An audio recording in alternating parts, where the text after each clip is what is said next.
Les 7 lettres aux 144 000 d'Israël. L'Apocalypse est un livre contorsionné.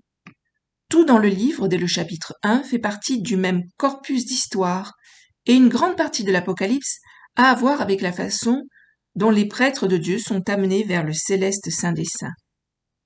Ce n'est pas l'histoire de la manière dont l'épouse est enlevée au ciel, mais l'histoire de la manière dont les prêtres de Dieu arrivent en sa présence. Déterminer les destinataires des 7 lettres.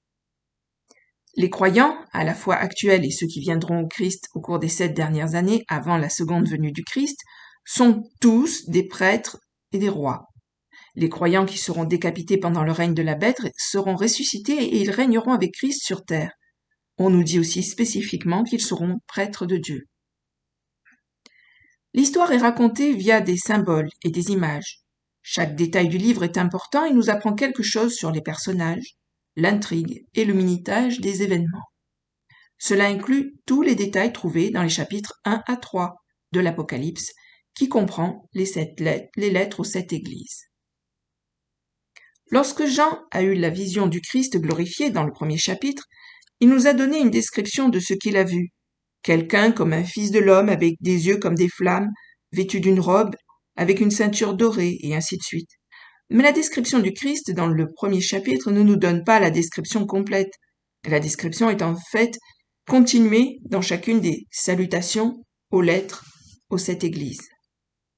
Qui sont exactement les destinataires des lettres? Et quelle est la relation du Christ avec ces églises? Nous devrons examiner les détails de près et utiliser le processus d'élimination pour trouver la réponse à cette question. Nous comparerons ce que nous trouvons dans ces 3 chapitres avec d'autres passages de l'Apocalypse pour en déduire l'identité des destinataires des lettres. Voici ce que nous savons. Premièrement, les lettres n'ont pas été écrites aux croyants au 1er siècle. L'Apocalypse a été écrite pour les individus qui seront vivants juste avant le retour du Christ. Deuxièmement, les lettres ne décrivent pas les époques successives de l'histoire de l'Église, depuis les apôtres jusqu'à l'époque actuelle, l'Apocalypse n'étant pas un récit historique. Voici ce que nous pouvons en déduire.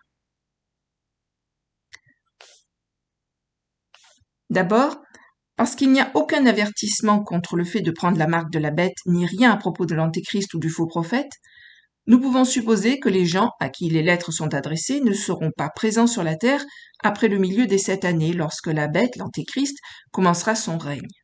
Donc cela élimine les survivants d'Apocalypse 15 qui triomphent parce qu'ils ne prennent pas la marque, et cela élimine également ceux qui sont décapités par la bête.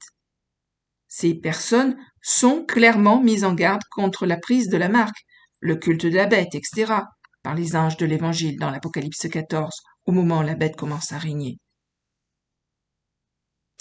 Ensuite, l'enlèvement des croyants d'aujourd'hui, dépeint par l'enlèvement de l'enfant au ciel, est l'une des premières choses qui devra avoir lieu. Le seul avertissement donné aux croyants est celui qui se trouve dans Apocalypse 12, verset 5, lorsque le dragon tentera de dévorer l'enfant. Nous savons que cela ne fonctionnera pas et que l'enfant entrera au ciel sans subir d'épreuves supplémentaires. Le puissant ange, dans Apocalypse 10, nous dit qu'une fois que les morts seront ressuscités et que les vivants seront changés, il n'y aura plus de retard. L'enlèvement des croyants d'aujourd'hui dans la salle du trône de Dieu sera le déclencheur pour le reste des événements de la fin des temps. Par conséquent, les lettres n'ont pas été écrites à ceux d'entre nous qui croyons au Christ au moment de la rédaction de ce livre. Enfin, les croyants restants à considérer sont donc les croyants des gentils qui seront martyrisés avant le milieu des 7 années et les 144 000 d'Israël. Nous savons que des multitudes de personnes seront martyrisées juste avant le point médian des 7 années, et nous savons que la prostituée et les habitants de la terre seront responsables de leur mort. Leur martyre est décrit dans la lettre de l'église de Smyrne. Nous constatons également que seules certaines des personnes à qui cette lettre est adressée seront tuées ou emprisonnées, ce qui signifie que certaines ou la plupart ne seront pas tuées. Cela semblerait éliminer une grande multitude de croyants des gentils martyrisés de chaque tribu, langue, peuple et nation que nous voyons devant le trône de Dieu dans Apocalypse 7. Cela laisse donc les 144 000 d'Israël. Essayons de voir s'il existe des indices qui indiquent que les lettres peuvent être effectivement attribuées adressée aux 144 000. Assis ou debout, identification des vainqueurs. Comme nous l'avons déjà vu, la plupart des personnes qui étudient l'Apocalypse ont tendance à utiliser la méthode d'interprétation grecque plutôt que le style hébraïque. Ils commencent à interpréter le livre en commençant par les 7 lettres aux 7 églises. Ils supposent que chronologiquement parlant, les instructions données dans les lettres doivent s'appliquer aux croyants du début de l'histoire.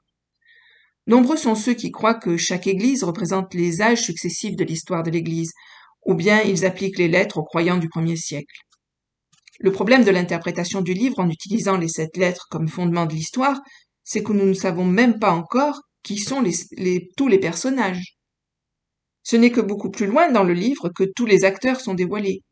Le fondement du livre n'est pas présenté chronologiquement chapitre par chapitre, mais symboliquement, et il est impératif que nous voyions le livre dans son ensemble avant d'essayer d'en identifier les détails.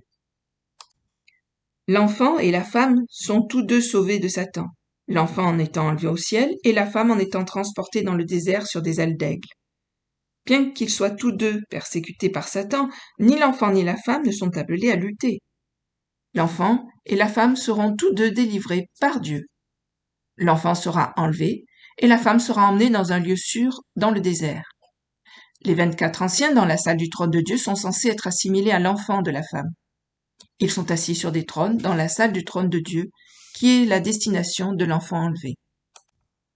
Le fait que les 24 anciens soient assis signifie qu'ils ont déjà été sauvés et qu'ils n'ont pas eu à lutter, comme le reste des croyants, qui à la fin des temps devra remporter la victoire sur l'ennemi. Ceux qui doivent s'engager dans une guerre spirituelle pendant une période de persécution et de tribulation vaincront en se tenant debout. Debout dans les Écritures, c'est la façon dont on obtient la victoire sur l'ennemi. Au reste, mes frères, fortifiez-vous dans le Seigneur et par sa force toute puissante. Revêtez-vous de toute l'armure de Dieu afin que vous puissiez tenir debout contre les artifices du diable. Car ce n'est pas contre la chair et le sang que nous avons à combattre, mais contre les principautés, contre les puissances, contre les princes de ténèbres de ce siècle, contre les puissances spirituelles de la méchanceté dans les lieux célestes. C'est pourquoi prenez toutes les armes de Dieu afin que vous puissiez résister dans le jour mauvais. Et qu'ayant tout surmonté, vous demeuriez debout. Restez donc debout, vos reins saints de la vérité, revêtus de la cuirasse de la justice, les pieds chaussés du zèle de l'évangile de la paix, prenant par-dessus tout le bouclier de la foi, par le moyen duquel vous pourrez éteindre tous les traits enflammés du malin. Éphésiens 6, versets 10 à 16. Il existe plusieurs groupes de prêtres qui sont décrits comme étant debout au ciel. Les martyrs de la prostituée, la vaste multitude de croyants debout devant le trône, Apocalypse 7. Les 144 000 qui suivent l'agneau, Apocalypse 14. Les vainqueurs ravis au ciel qui se tiennent devant la mer de verre dans le ciel, Apocalypse 15. Les martyrs de la bête qui sont ressuscités au retour de Christ, Apocalypse 20. Le mot grec ressuscité signifie se tenir debout. Tous ces groupes doivent persévérer à leur manière, remportant la victoire en se tenant debout aux côtés du Christ. Les martyrs de la prostituée doivent vaincre par le sang de l'agneau. Ils sont vainqueurs en refusant leur vie, en l'abandonnant volontairement pour Christ au moment des 10 jours de persécution pendant la première moitié de la tribulation. Les 144 000 doivent vaincre après avoir été persécutés par leurs compatriotes juifs. De plus, certains seront emprisonnés et certains seront martyrisés pendant les 10 jours de purge de la prostituée. Cela aura également lieu avant le milieu des 7 années. Ceux qui vivent sous le règne de la bête, à la fois les martyrs de la bête et ceux qui restent en vie jusqu'à ce que le Seigneur vienne les chercher, doivent vaincre en ne prenant pas la marque de la bête, ni en adorant la bête ou son image pendant la dernière moitié des 7 ans. Le processus d'élimination.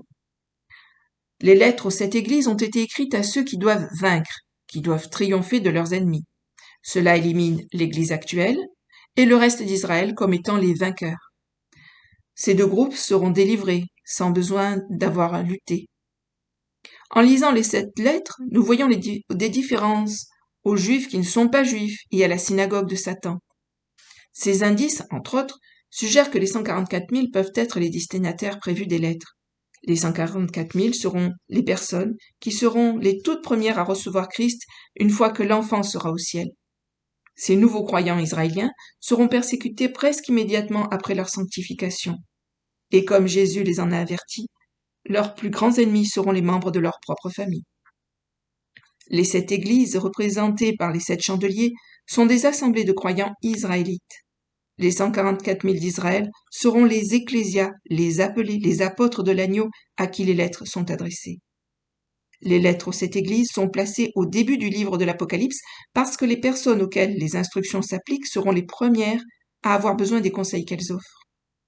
Ainsi, bien que l'Apocalypse ne soit pas écrite chronologiquement, les chapitres sont placés dans l'ordre des bénéficiaires réels du contenu au cours des derniers jours. Fin du chapitre. À bientôt. Merci. Au revoir.